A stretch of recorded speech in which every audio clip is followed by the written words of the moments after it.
everybody? Welcome back once again. Week 5, Game 5, another edition of Inside the Headset. It's Monday. We're out at the launch pad. That is always launch pad day. And I'm with the head coach of the Rockville Rockets, head coach Brian Guthrie. How you doing today, Coach? Good start. It's a beautiful day. It is a yummy day if you want to get out and get some big guys out and work them and really enjoy yourselves. There should be no bad attitudes out on the practice field today with the yummy weather we're having. We're going to get some work done today, I promise you that, after some of the stuff we did the other night. 24-21, Rockville Rockets moved to 3-1 and headed into Week 5. That'll be region play. We'll talk about that just in a minute. Let's slip back down to the pit on Friday night. And I think you and Coach Busby, you talked about this. Maybe this might be a little bit of a trap game, or you might go down a little bit flat-footed, but we wasn't trying to discount what Lincoln County's got on their table. But you take the ride down there and take it away. You get off the bus in Lincoln County and describe to us the setting and take us through the game, please. Well, we got down there about 4:15, got off the bus, walked the field. They were very gracious. Let us use their cafeteria. We went in there and had our pregame meal. Went and got dressed, and then had some offensive and defensive and special team meetings, and had plenty of time. Everything was going off without a hitch, but you know, I had a funny feeling on the way down there that we might come out a little flat. It was our first, road game, and it was a long one, and we had, we were kind of out of our sync, and just worried about coming out flat, and sure enough, we did. So we fumbled open at kickoff, and they gave it to them on the 40 or 45, and they punched it in the score. So we were down 7-0 before you could blink. Yeah. And then and then we had a lot of issues in the kicking game. We muffed 2 or 3 punts. We had 4 turnovers just in the kicking game. And I want to talk about that. Not necessarily it's always on the punter. There's a lot of pieces and parts. It takes 11. The punter's not all out there by himself, and just him and the long snapper. There's 9 other guys involved into that sequence. It was actually on our punt return. Okay. Yeah, we muffed a couple of punts, catching them, and gave them the ball back. So it was 21-3 or 21-7 maybe at halftime. I can't remember. Had a little powwow. Had a little chat at halftime. Yeah, had a little chat at halftime, and we finally woke up a little bit and started clicking on offense, and we started getting stops on defense. Quarterback probably helped you get back into just staying quarterback patient. Played well. Anthony Tipfong had a great night. He had like 11 catches. And you needed him to step up. Yep. And when we 100%. talk about that, we talk about different guys coming in and making some plays. You're headed into Week 5 and 6, and Coach Ron Adelot always said, about Week 5 or 6, you're going to know what you got. You needed really him to come up and have a little bit of a something night and get that confidence back underneath him. He's got to be there for playoffs. He does. He's got to be there. We feel like we have 3 really good receivers. Yes. And then Robbie ran the ball really well. Robbie Daniel had a touchdown. And then when he got tired, we put in Casey Maget, and Casey came in and played great for us. We've been waiting for him to kind of give us a little extra spark, and he did it the other night. And he has to have that opportunity. You can't just, Robbie's taking a break, I'm going to throw you in for one play. He has to get into the flow. Sure. Running back, even though he has to get into the flow of the sync of the game, and so good to see that he got in there. He had a good night, and then we started stopping on defense. They're on offense, they're not very complicated. They have a bunch of linemen up there and tight ends, and they're going to run it right at you. And they've got a tailback and a quarterback that are both tough as nails.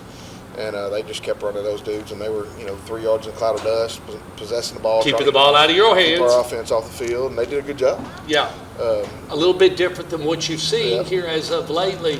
Yeah. But Lincoln County not going away. I mean, they got football players down there, kids. Yep. I mean, come on. Yep. They're strong, and they've got some good players. But we figured out something at halftime and made a few defensive adjustments that we were able to get some stops. And once we did that and we started clicking a little bit better and going fast on offense, then everything kind of fell into place. So we tied it up 21-all, and then they had the ball with a minute something left, and I don't know, and they were moving the ball a little bit, and then they tried to throw one, and go one deep, and Robbie Daniel picked it off and returned it. We got the ball back on offense, moved it down to about the 15 or so, with 2 seconds left, and Evan Brazier came in and then he became. That's right. He was solid for there. That's right. Well, and that's great. That's what you need. You need and you put the game in their hands, and you guys are on the sidelines, and this will be yours. It has nothing to do with us, and really it has had nothing to do with us all season, other than us guiding and watching over you and trying to put you in the best possible position. But it's great when you talk to a team like that, maybe gets a little bit down, and you say, hey guys, just listen to us, we'll bring you back into this thing. They do, the plan works. That's the way it's supposed to go. Yeah, I mean, I told them before the game, I said, you got great position coaches. All those guys have coached you up. You're ready to go. It's up to you to play. Yeah. And we were just flat. I mean, we were just flat the first half. So I wasn't really happy about that. But what I was super proud of is the fact that we didn't lay down. Effort.